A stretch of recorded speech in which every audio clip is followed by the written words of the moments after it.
The mall was bustling with its usual mid-afternoon crowd when the manager, a composed and stern individual known for their strict adherence to policies, spotted something unusual. Near the central fountain, amidst the sea of shoppers, stood a man who looked strikingly familiar. His sharp features, iconic demeanor, and unmistakable presence sent a ripple through the manager's mind. It was Elon Musk, or at least someone who bore an uncanny resemblance. What stood out more than his presence was the bright red MAGA hat perched on his head. The manager approached him, flanked by two curious security guards. "Excuse me, sir," the manager said with a practiced, authoritative tone. "We maintain a policy of neutrality here at the mall. That hat is causing a distraction, and we ask you to remove it or leave the premises." Musk turned, his calm demeanor unshaken. "Neutrality, you say? Isn't asking me to leave over a piece of clothing the exact opposite of neutrality?" Shoppers began to notice the exchange, forming a loose circle around them. Whispers filled the air, phones appeared, and the scene quickly turned into an unintentional spectacle. The manager, determined not to lose control, kept their tone firm. "This isn't a debate. I'm asking you to comply, or we'll have to escort you out." Musk chuckled softly, adjusting the hat on his head. "Fair enough. I'll leave," he said, his voice steady and composed. "But be careful what you wish for." With that, he walked away, leaving a murmur of curiosity and tension in his wake. The manager exhaled sharply, instructing the security guards to disperse the gathering crowd. But something about Musk's departure, his cryptic tone, his unbothered reaction, left a gnawing unease in the pit of the manager's stomach. Moments later, as the day continued, an announcement echoed through the mall's PA system. It was distorted, fragmented, as though someone had tampered with it. "Attention! Leave immediately! On! Safe!" The lights flickered briefly, catching everyone's attention. Shoppers paused, exchanging concerned glances, but the power quickly stabilized. The manager, now back in their office, dismissed it as a technical glitch. However, the glitches began to compound. The escalators stalled mid-motion, leaving passengers stranded. The digital signage displaying promotional content abruptly cut to static before flashing eerie messages. "Decisions have consequences," and asterisk. "The truth lies beneath." Asterisk store owners complained of registers malfunctioning, and the food court's electronic kiosks suddenly demanded nonsensical inputs, leaving customers frustrated. The manager's phone buzzed incessantly with calls from concerned staff members. "It's just a temporary systems error," they assured everyone, though their voice lacked conviction. In the back of their mind, they couldn't shake Musk's parting words. By late afternoon, tensions were rising. Parents ushered their children out of the mall as an atmosphere of unease settled over the space. A shopper approached the manager near the central atrium, holding up their phone. "Look at this," they said, showing a viral video clip of Musk's encounter with the manager. The video had spread like wildfire, polarizing viewers. Some praised the manager for standing firm, while others criticized them for infringing on free expression. The manager stared at the screen, a mix of frustration and unease washing over them. Before they could respond, another glitch struck. This time, the mall's power cut out entirely. Emergency lights flickered on, bathing the once vibrant space in a dim, ghostly glow. An uneasy silence enveloped the crowd, broken only by the sound of panicked whispers. Standing in the dim light, the manager spotted something peculiar. At the base of the central fountain, now eerily illuminated by emergency lights, a projection flickered to life. It was a strange, intricate symbol, a design the manager didn't recognize. Gasps rippled through the remaining shoppers as the symbol pulsed and shifted, almost as if it were alive. The mall's head of security rushed to the manager's side. "This is no random glitch," they said gravely. We need to figure out what's happening, and fast. As the manager stared at the enigmatic symbol, a chilling thought crossed their mind. Asterisk, was this Musk's doing? Or was something far more sinister at play? Asterisk. The emergency lights cast a dim glow over the mall, accentuating the growing tension in the air. Shoppers murmured nervously, their voices bouncing off the cavernous walls. The mall manager stood frozen, staring at the strange symbol flickering on the fountain. It wasn't just a glitch. It felt intentional, deliberate, like a silent message that carried weight far beyond its immediate appearance. Get everyone out of here, the manager ordered the head of security. We can't risk anyone's safety. As the announcement to evacuate blared over the public address system, a sense of urgency swept through the mall. Parents grabbed their children, employees hurried to close their stores, and the once lively atmosphere devolved into muted panic. The manager's phone buzzed incessantly with texts and calls from staff, each report adding a new layer of chaos. Elevators had stalled with people trapped inside. Digital billboards displayed more cryptic messages, phrases like, "Nothing stays hidden," and asterisk, "The fault is in the foundation." Asterisk. The manager's stomach churned. There was no way this was coincidental. And yet, the idea that Musk himself could be orchestrating such a sophisticated disruption felt far-fetched. Still, the connection was impossible to ignore. His calm demeanor, his parting words. It was as if he knew something the manager didn't. Near the central atrium, the mall's IT specialist approached, sweat glistening on their brow. "We're dealing with more than a basic system failure," they said, their voice shaking. "These disruptions, they're coordinated. Someone's controlling the systems remotely. Can you trace it?" the manager asked, their voice tight with urgency. "We're trying," the specialist replied, "but whoever's behind this is several steps ahead. They've encrypted their access points." The manager's frustration grew. They felt the weight of the situation pressing down on them, not just as a professional but as a leader. Decisions made in haste, like kicking Musk out, were now spiraling into a crisis far beyond their control. For the first time, doubt crept into their mind. Had they acted out of prejudice? Out of fear of backlash or judgment? The thought unsettled them. Meanwhile, on the mall security cameras, one of the few systems still operational, something unusual caught their attention. A figure cloaked in shadows moved deliberately through the maintenance corridors, seemingly unaffected by the chaos. The manager leaned closer to the monitor. "Who is that?" they asked, pointing to the screen. "We don't know," a guard replied. "They're not staff, and they didn't come through the main entrance." The manager's pulse quickened. "Find them," they ordered, their voice firm. "And don't lose sight of them." Elsewhere, the rogue figure moved with precision, avoiding areas where security was concentrated. They appeared to be heading toward the mall server room, which controlled critical systems. The manager's unease deepened. If this person was connected to the disruptions, it meant the situation was far more dangerous than they'd anticipated. Back on the main floor, the crowd had thinned, but pockets of shoppers lingered, reluctant to leave without their purchases or loved ones. The manager, trying to maintain composure, reassured them, though their words rang hollow. Inside, they were grappling with a storm of conflicting emotions: anger at the situation spiraling out of control, fear for the safety of those in the building, and a gnawing sense of responsibility for how it had all begun. The symbol on the fountain flickered again, and for a brief moment, it morphed into something else, a pattern of dots and lines that seemed to form a code. The manager called over the IT specialist. "What does it mean?" The specialist frowned, snapping a photo of the projection. "I'll run it through some recognition software. If it's a message, we'll decode it." Before they could follow up, the emergency lights dimmed further, casting the mall into near darkness. A new announcement crackled over the PA system. This one was sharper, clearer, and undoubtedly controlled by whoever was behind the chaos.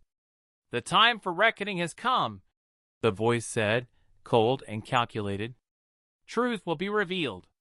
Panic surged through the remaining shoppers. The manager barked orders to the guards, trying to keep people calm and organized, but the tension was palpable. Even the guards, seasoned and composed, looked uneasy. The sense of control the manager once prided themselves on was slipping through their fingers. As the IT specialist worked furiously on their laptop, the manager's phone buzzed with an unknown number.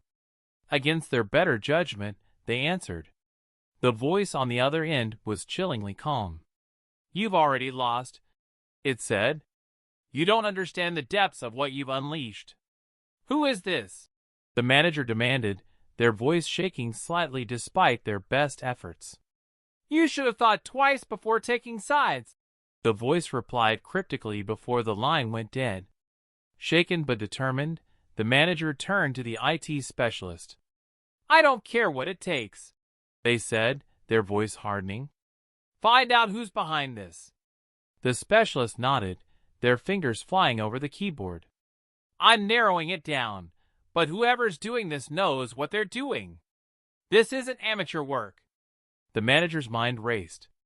The rogue figure in the maintenance corridors, the cryptic messages, the systemic disruptions, it all pointed to something far larger than they'd anticipated.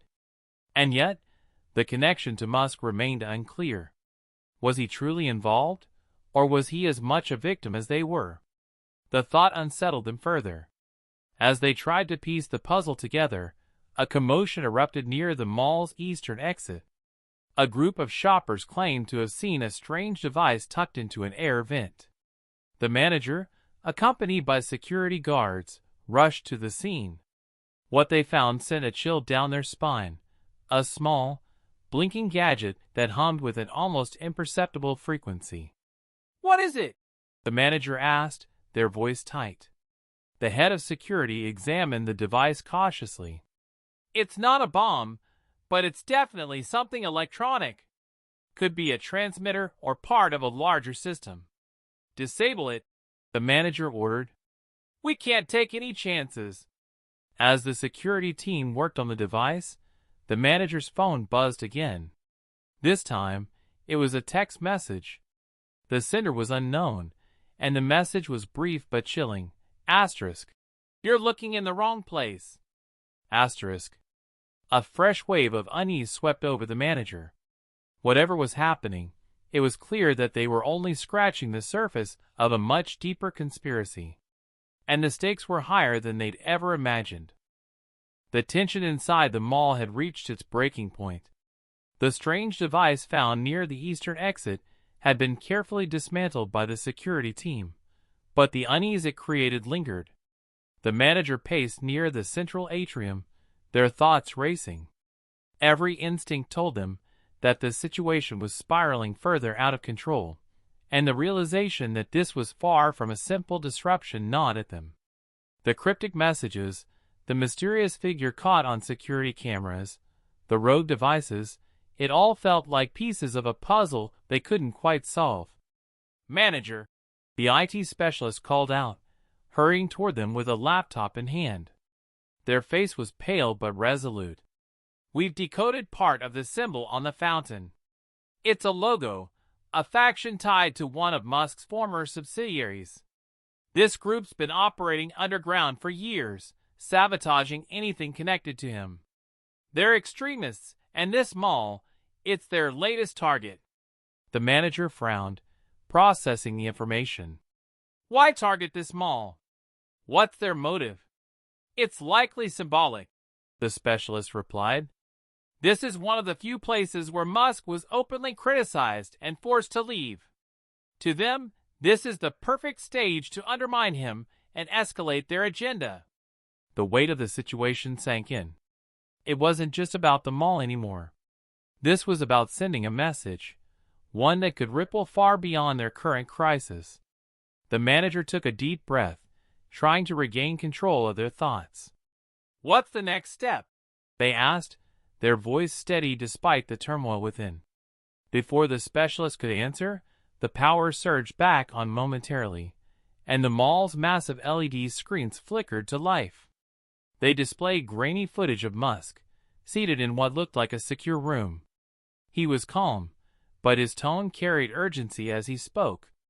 To those behind this chaos, you think this disruption will further your cause, but you're wrong. You're only proving the need for the very progress you claim to oppose. And to the mall management, his voice softened slightly, I suggest you think carefully about your next moves. This is bigger than either of us. The footage looped, replaying Musk's message. Shoppers who hadn't yet evacuated stopped to watch, murmuring anxiously. The manager felt a pang of frustration. Musk's involvement, or lack thereof, was still unclear. Was he a victim or playing a deeper game? The blurred lines made every decision feel like a gamble. Then, the head of security interrupted their thoughts. We've tracked the rogue figure, they said, pointing to the live feed on a tablet. They're in the mall server room. The manager's heart raced. Get a team down there now, they ordered, but before the words were fully out, the screen cut to static. What happened? They demanded. Whoever's in there just locked us out, the head of security replied grimly. They've taken control of the entire system. The manager clenched their fists, frustration boiling over. This wasn't just an attack on the mall. It was an attack on their leadership, their decisions. They realized they couldn't afford to let ego or pride cloud their judgment any longer. Bring me a direct line to Musk, they said after a moment of thought. The IT specialist hesitated. Do you think he'll help?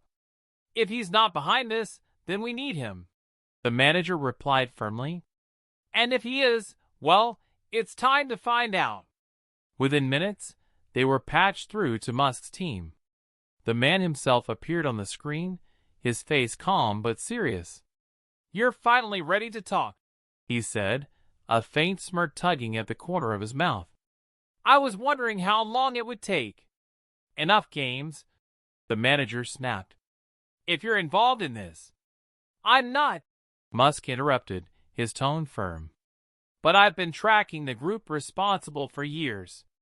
They're a splinter faction, led by someone with a personal vendetta against me. They've been targeting my projects, my image, and now, apparently, anyone associated with me.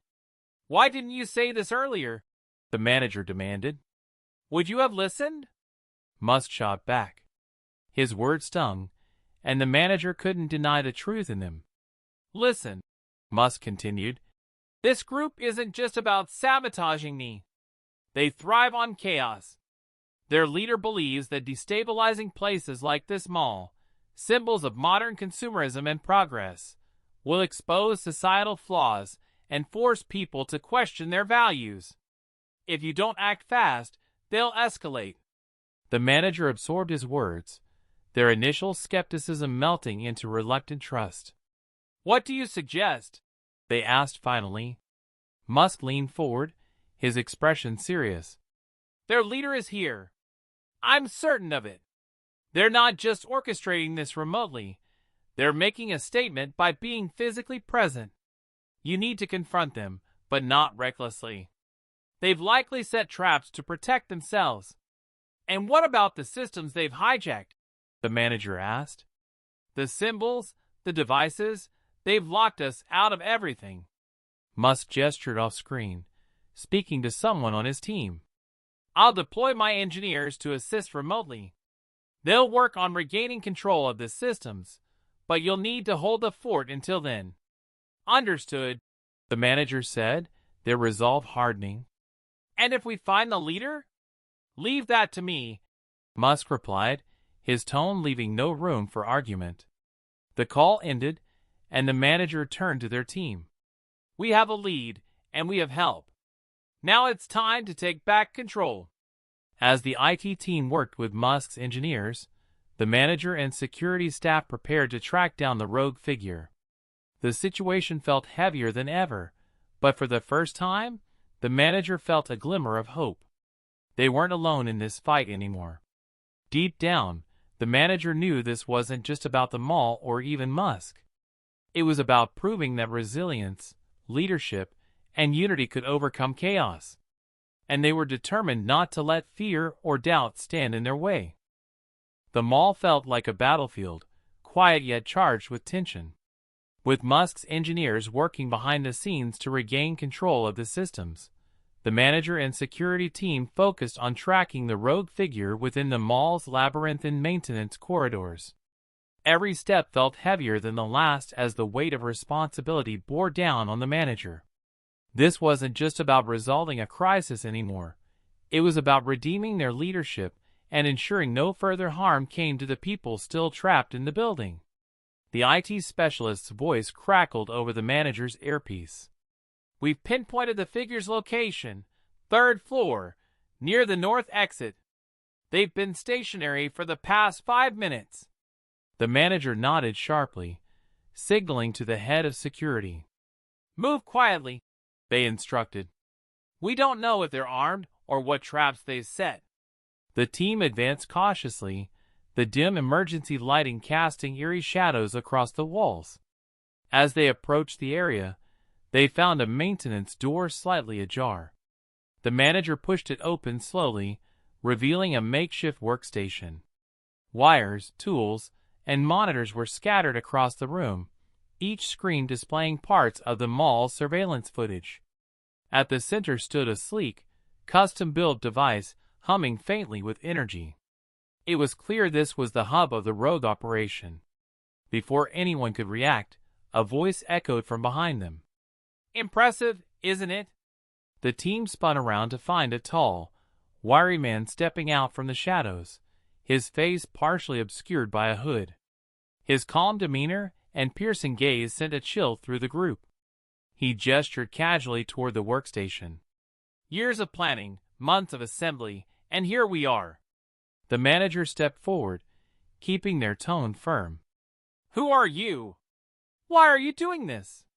The man smirked, pulling back his hood to reveal a face lined with both age and determination. "My name doesn't matter," he said, "but my cause does. I'm here to expose the fragility of systems like yours, systems built on greed, inequality, and blind consumerism.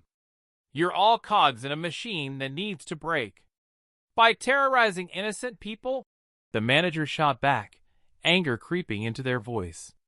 "That's how you make your point. Innocence is a luxury of ignorance," the man replied.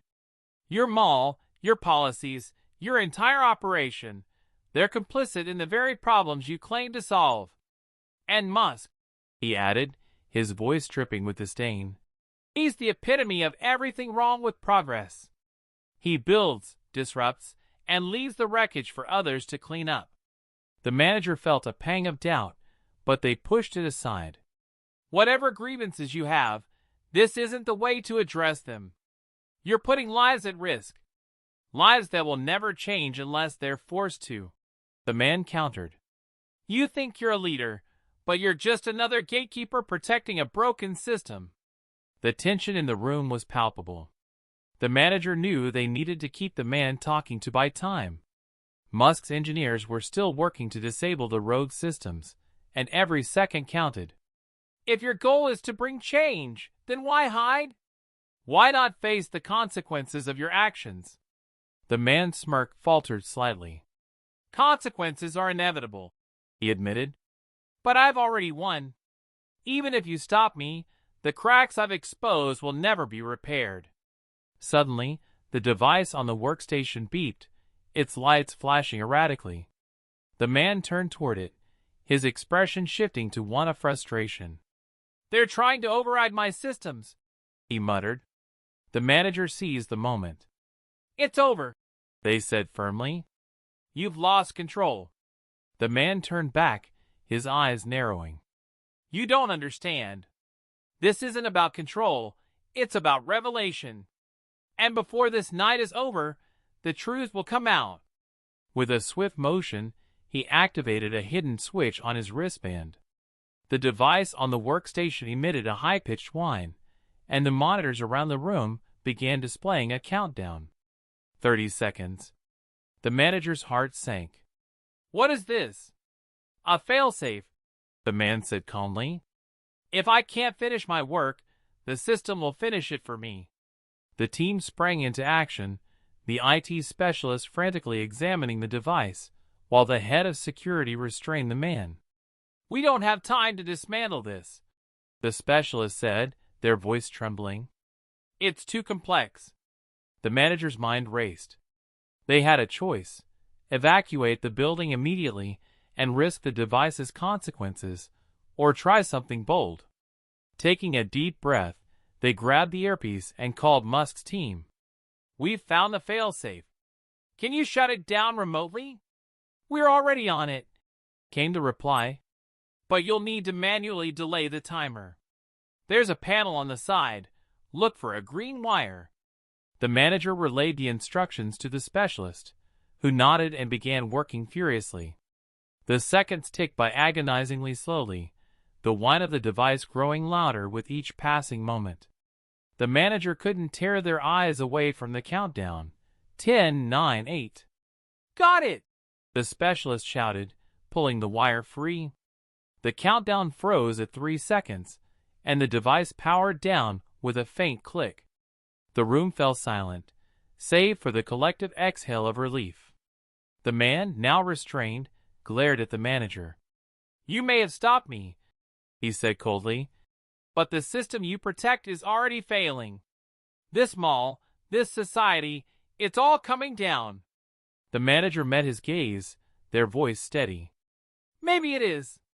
But change doesn't come from chaos. It comes from building something better." As the security team escorted the man away, the manager turned to the specialist. "How bad is the damage?" "We've regained partial control," they replied.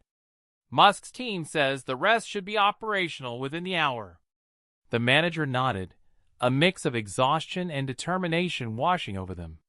The immediate threat had been neutralized, but they knew this wasn't the end. The cracks the man had spoken of, the flaws in the system, were real. And now, the responsibility of addressing them felt heavier than ever. The mall's emergency systems hummed back to life, but the tension in the air was far from dissipated. The captured rogue was being escorted to a secure location, his cryptic final words lingering in the manager's mind. The IT specialist confirmed that Musk's team was regaining control of the mall's network, but there were still pockets of instability in the system, glitches that hinted at remnants of the rogue faction's interference. The manager stood in the server room, staring at the now disabled device that had nearly unleashed a disaster. Its sleek, customized components told a story of precision and intent. "They didn't just plan for chaos," the manager muttered to the specialist. "They wanted this to make a statement, one that would be impossible to ignore." A notification pinged on the manager's phone. It was from Musk's team, *. "Leader neutralized, but there are traces of secondary nodes in the network. Recommend full sweep." *. The message was clear. The rogue faction hadn't put all their cards on the table. There were still active elements working within the mall's systems, and time was running out to shut them down completely. "We need a status update," the manager said, turning to the IT specialist. "What's the priority?" "There's still interference in the system," the specialist replied, pointing to their laptop screen. "It's localized near the West Wing. Could be another device, or worse, a diversion." The manager's jaw tightened. They couldn't afford to ignore the possibility of further sabotage, but every decision carried risk. "We split the team," they decided. "Half stays here to monitor the system and work with Musk's engineers. The rest comes with me to check the West Wing." As they moved, the mall's eerie quietness amplified every sound: the faint hum of the lights, the distant shuffle of evacuees, the occasional crackle of static over the PA system. When they reached the West Wing, it was clear something was wrong. A series of small explosions had damaged the area, leaving wires exposed and smoke curling up from a nearby junction box. The head of security approached cautiously, scanning the area with a flashlight. "Looks like they rigged this as a contingency," he said. "Probably meant to distract us while they worked elsewhere. Or to keep us from finding something," the manager countered. They gestured toward a closed door labeled asterisk. "Electrical control room." Asterisk, it was locked, but scorch marks around the handle suggested someone had forced their way in recently. "Get it open," the manager ordered. The team worked quickly, and within moments, the door swung open to reveal a small, cramped space filled with exposed wiring and shattered equipment. At the center of the chaos was another device, smaller but no less sophisticated than the one in the server room. It blinked rhythmically, its design similar to the first, but with subtle differences. The IT specialist's voice crackled over the radio. "We've got movement in the system," they said. "Something's trying to reroute the network through external servers. If they succeed, they could broadcast their message far beyond the mall." The manager's stomach dropped. This wasn't just about destabilizing the mall. It was about using it as a platform for something much larger. "Can we shut it down remotely?" they asked. "Not in time," the specialist replied. "You'll have to disable that device manually." The manager approached the device cautiously, their mind racing through the possibilities. The previous failsafe had nearly resulted in catastrophe, and there was no telling what this one might do.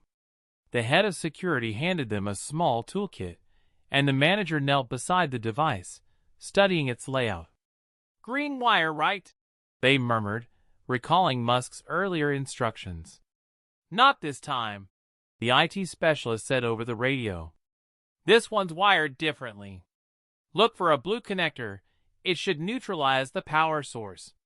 The seconds stretched into an eternity as the manager worked, their hands steady but their heart pounding.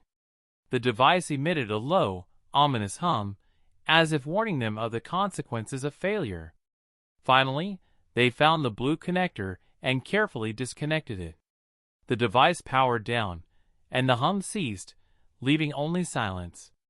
"Status?" the manager asked, their voice tense. "Interference is clearing," the specialist confirmed. "We've got control back, but there's one more thing." "What now?" the manager asked, feeling the weight of the day pressing down on them. "There's a final file embedded in the system," the specialist explained. "It's encrypted, but it looks like a manifesto, a message from the rogue leader." "Can you decode it?" the manager asked. "Already working on it," the specialist replied. "But you'll want to see this." Moments later, the decrypted file appeared on the manager's tablet. It was a video, grainy but unmistakably recorded by the rogue leader. In it, he addressed the camera with the same calm intensity he displayed in person. "You may think you've won," he began, his tone measured. "But this isn't about winning or losing. It's about exposing the truth. The systems you rely on, your malls, your corporations, your leaders, are built on foundations of inequality and exploitation. We are the cracks in that foundation, and no matter how hard you try to patch them, they will only grow wider." The manager watched in silence, their emotions a mix of anger, frustration, and something they couldn't quite name. The video ended with a final line, asterisk. "The question isn't whether the system will fail, it's how you'll rebuild when it does." Asterisk. The specialist's voice broke the silence. "What do we do with this?" The manager thought for a long moment before responding. "Archive it," they said. "It's evidence now. But more than that, it's a reminder." As the team regrouped and prepared to secure the mall for reopening, the manager felt a shift within themselves. The rogue leader's methods were indefensible, but his message had struck a nerve. The cracks he spoke of were real, and ignoring them would only invite future disasters. For the first time, the manager saw the crisis not just as a threat but as an opportunity, a chance to reassess, to rebuild, and to lead with greater accountability and empathy. The mall had survived the day, but the work was far from over. And this time, they were ready to face it head-on. The mall was quiet again, the chaos dissipated, but the weight of the events hung heavily in the air. The cleanup was underway, with staff and contractors assessing the damage left in the wake of the rogue faction's attack. The manager stood at the heart of the atrium, staring at the central fountain where the mysterious symbol had once glowed, now just a memory etched in their mind. It was a reminder of how fragile their seemingly solid world had been. Musk's engineers had completed their work, restoring the systems to full functionality, and the mall's operations were slowly returning to normal. Yet, the manager couldn't shake the lingering tension. The road leader's final words echoed in their thoughts, pressing against the resolve they had managed to hold throughout the crisis. Despite their efforts to dismiss it as extremist rhetoric, there was a painful truth embedded in his claims. The head of security approached, breaking the silence. "We've finished the sweep. No more devices, and the network is secure. Musk's team says they'll keep monitoring remotely for a few days, just to be safe." The manager nodded. "Thank you. Make sure everyone knows how much their efforts are appreciated. We couldn't have done this without them." As the security guard walked away, the manager's phone buzzed. It was a call from Musk himself.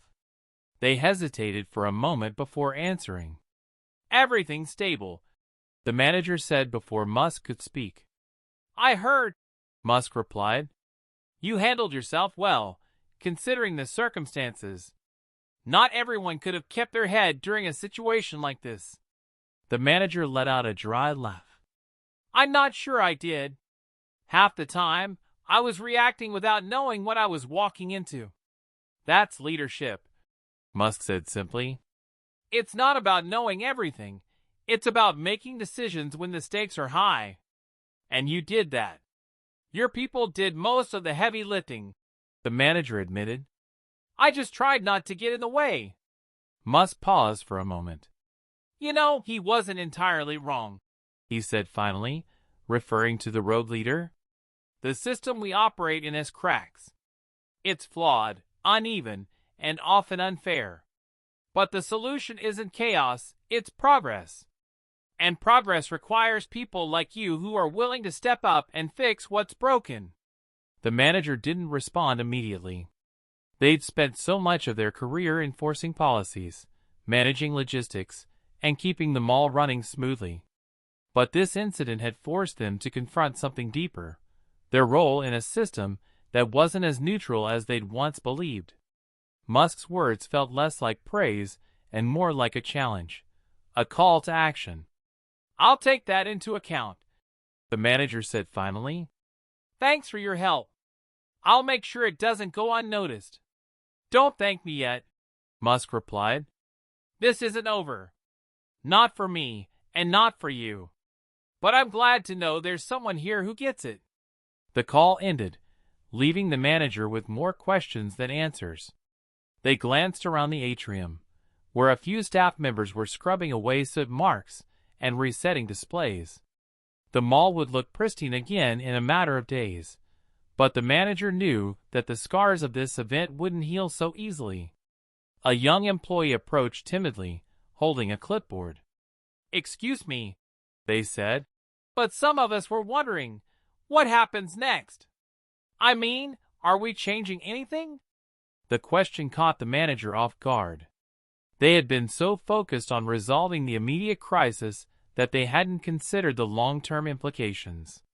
But now, faced with the honest curiosity in the employee's eyes, the answer felt obvious. "Yes," the manager said firmly. "We're changing. We have to." The employee nodded, a hint of relief on their face. "Good.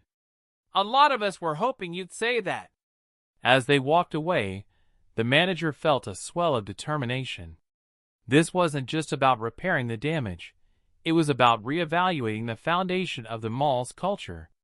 Policies needed to be examined, not just for efficiency but for fairness. Staff needed to feel empowered, not just managed. And the community needed to see the mall as a place of inclusion and progress, not just commerce. The manager spent the next hours in their office, drafting plans for a series of initiatives. A diversity and inclusion committee, open forums for staff feedback, partnerships with local organizations. Each idea felt like a small step toward rebuilding trust and integrity.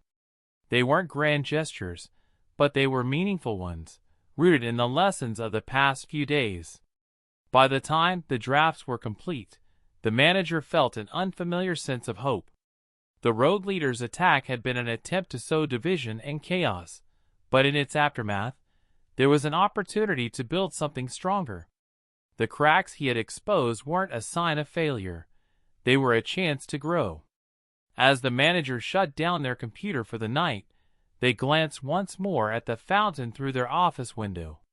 It stood still and quiet, its water flowing steadily under the soft glow of the overhead lights. It was a small reminder that even in the aftermath of turmoil, life could return to normal. But this time, normal wouldn't be good enough. They had a responsibility to do better, to lead with empathy, accountability, and a vision for something greater. And they were ready. The mall reopened a week later, its floors polished to a mirror's shine, the stores fully stocked, and the central fountain flowing once again. On the surface, everything looked the same, but beneath the facade, the atmosphere had shifted. There was a sense of quiet anticipation, as if everyone, from the employees to the shoppers, was waiting to see what would happen next. The manager stood near the main entrance, observing the flow of people as they entered. Families, students, and office workers moved through the space, their chatter and laughter bringing the mall back to life. For the first time in years, the manager felt something new: connection. These weren't just customers anymore. They were part of a community that the mall had a responsibility to support and nurture. The changes began immediately. The first visible sign was a new digital billboard near the atrium, displaying a simple but powerful message: asterisk, where everyone belongs. Asterisk below the slogan was an invitation for shoppers and staff to participate in upcoming open forums to share their thoughts on how the mall could better serve the community. The forums were a turning point. Employees spoke openly about their experiences, voicing concerns about past policies that felt outdated or unfair. Shoppers shared ideas for events and initiatives that could bring people together. A local artist suggested hosting monthly cultural showcases, and a teacher proposed free weekend workshops for kids. The manager listened intently, taking notes and promising to act on the feedback. Behind the scenes, the manager worked tirelessly to turn these ideas into reality. They formed partnerships with local businesses and community organizations, bringing in resources and expertise that the mall had never tapped into before. A once-vacant storefront was converted into a community center, offering everything from art classes to job training programs. The space quickly became a hub of activity, drawing people who had never set foot in the mall before. The staff, too, underwent a transformation. The manager implemented new training programs focused on leadership, empathy, and problem-solving, ensuring that every employee felt empowered and valued.